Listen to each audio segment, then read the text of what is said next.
welcome to Meals with Maria. It is day 12 of Vlogmas and I'm so happy that you're here.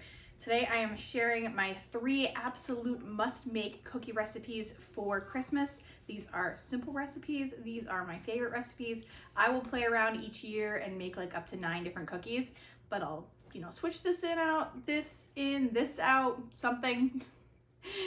And these cookie recipes are my standbys. Like, I cannot have a Christmas without having these cookies. So I'm so excited to share them with you. Let's bake together.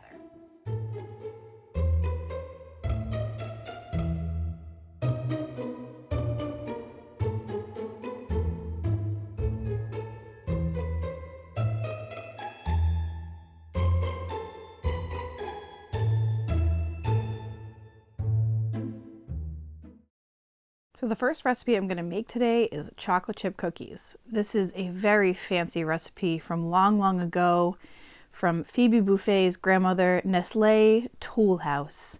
That's right, guys. Nestle Toll House is my jam. So you want to start by creaming together 2 sticks of softened butter. This time of year, I just leave a bunch of sticks of butter on my counter because I know cooking baking can happen at any time.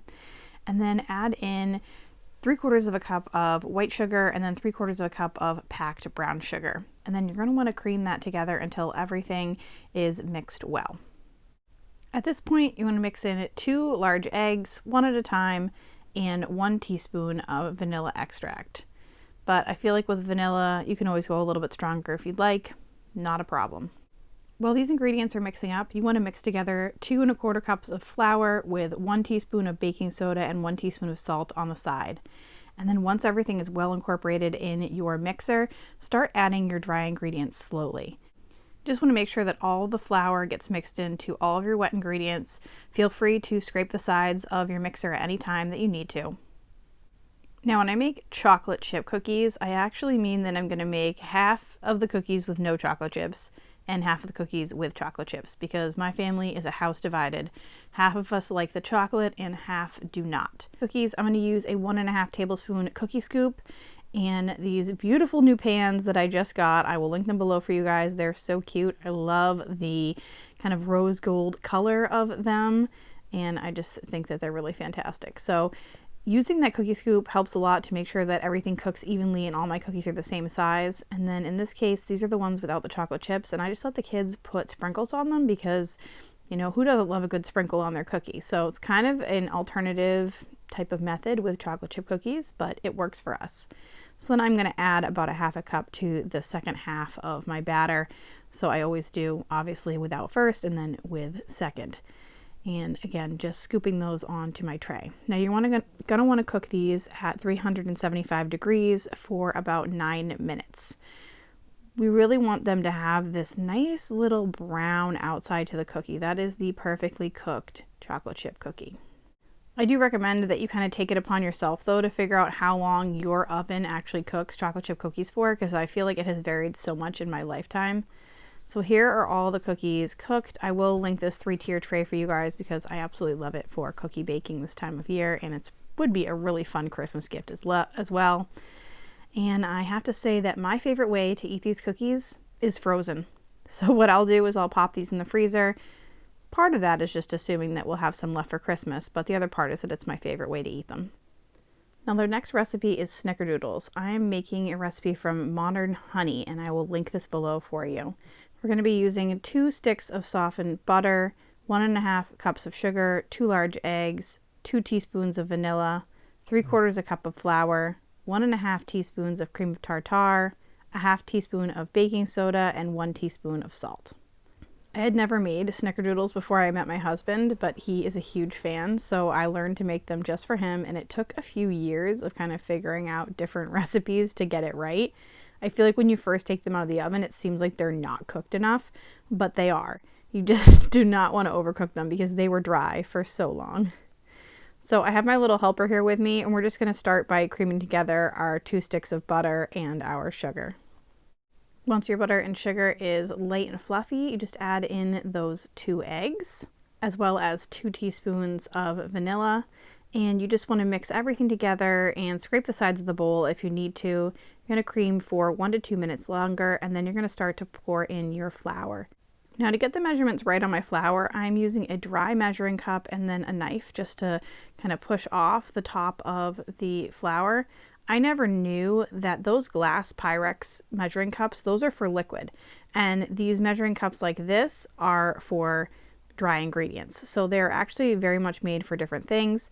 And you really don't want to push down your flour because that would, kind of add too much.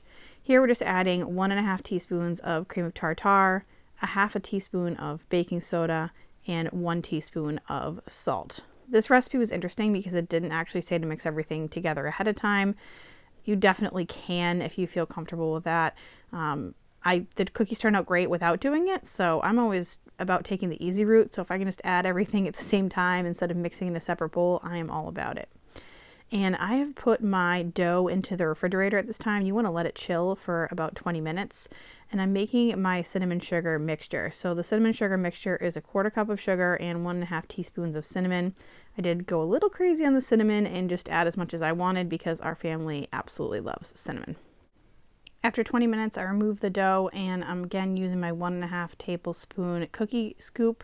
And I'm just rolling the dough into balls with the palm of my hand and then rolling it in the cinnamon sugar. You're going to want to cook these at 350 degrees for about 9 minutes. And you see here, I used to have these mats called Silpats and they were just really old and ratty. So I did also purchase these cute pink ones. I'll link those for you too. I think my only issue with them is that they only come with one in the same size as the rose gold pans that I got. So I actually need to purchase a second package of them because the package that I got, you see right there, there was a small one and then another big one that fit into my old pans. So I think I just need to get a second package. But overall, these turned out amazing. And like I said, if they look like they're not quite done, they are done. Just give them a second on the pan, pull them off, put them on your cooling rack, and they will be perfect. They just taste like melt in your mouth, mouth-watering buttery cookies. This recipe is for Oreo cookie balls. It could not be easier and look more gourmet. You're going to need 1 container of Oreos. I'm using the Benton's actually from Aldi as well as Aldi cream cheese. The Benton's Oreos are $1.75 and they taste like regular Oreos to me. I mean, I'm no Oreo connoisseur, but they're really good and really inexpensive. And then the cream cheese from Aldi is also 79 cents, so it makes these really inexpensive. Now those candy melts, they were, I think, from Walmart, but you can just use regular chocolate chips. That works fine. So I'm just putting these all in a bag and then I'm just mashing them with a meat masher. That's the method I wanted to use today, just to crumble them up, but you could definitely put them into a food processor. That is a reasonable way to do that as well. So you want to take your softened cream cheese and your crushed up cookies and just put them into your mixer and mix everything with about a half a teaspoon to a teaspoon of vanilla. Again, vanilla, put as much as you want in there. It's no problem. It's just a little bit of flavor. And then you're going to roll those into balls. So I'm going to put a little bit of parchment paper onto my cookie sheet here. I like using parchment paper for this versus like the baking mat because we're not actually going to bake these. And we're going to end up putting chocolate on them, and this way I can just throw out the parchment paper when I'm done. So I'm actually using a smaller cookie scoop. I think this one is 1 tablespoon versus the 1.5. And making these smaller little balls, we're basically making truffles. So if you have the right consistency, you have 1 package of Oreo and 1 package of cream cheese. The balls don't really stick to your hands. They're perfect. And at this point, you just pop them in the freezer for a little bit. And my little friend is back to help me. So I have these candy melts and I'm just going to pop these in the microwave at 30-second intervals in bowls until they melt. So put them in the microwave and then stir them each time in between the 30 seconds. I usually do it, I think, for like 6 to 8 times and it seems to melt during that time frame. And then you just take your frozen Oreo balls and dip them in the chocolate. It's actually like a lot easier than you'd think. I used to worry about, oh my goodness, is it going to be like this perfect chocolate on the outside? And if you just roll them in there and then pop them onto your tray, they will look like they're from a bake shop. Like, it's that easy. Just make sure there's chocolate on the outside of the whole thing and they look absolutely adorable and amazing. And then I like using the regular chocolate as well as the white chocolate. And you'll see what I'm going to do here in about a second. We're going to cook up our white chocolate. And then I'm just going to drizzle the white chocolate right over the regular chocolate, or it's probably like a semi-sweet chocolate. And it gives it this nice little pattern. And this reminds me of something that you would buy in the store or buy at a bake shop. And yes, you made it at home and it looks super fancy. So not only can you do that, then you can roll some of the balls in the white chocolate and then do the opposite. So then you're going to put the chocolate drizzle on the white Oreo balls, and then feel free also to use sprinkles. So on some of them, I did end up using sprinkles. You just want to put those sprinkles on right away. And here you can see my final finished product. These are also great because they can freeze just as well as the other cookies. And then if you're ready to give them to friends and family or eat them on Christmas Day, they are ready for you. All right, guys, now we've officially baked all day and I'm exhausted. And I hope that you love the recipes that I shared with you, and I hope that these become a regular part of your cookie baking as well. Let me know below which recipe is the must make for you, or you can pick 2 or you can pick 3. I don't really mind. I'm not going to say you can't make them. Make sure to give this video the thumbs up, and if you're new here, subscribe and hit the notification bell so you don't miss anything. I do videos like this. I'm participating in Vlogmas, so I will be here all December until Christmas, just until Christmas, then I'm taking some time off. And I make extreme grocery budget challenges as well as grocery hauls. So hit that subscribe button and that notification bell so you don't miss anything. If you liked this video, I have another cookie video that I made right here that gives you a more in-depth look at royal icing cookies, which are also an absolute must make on my list. I will see you guys tomorrow. Bye.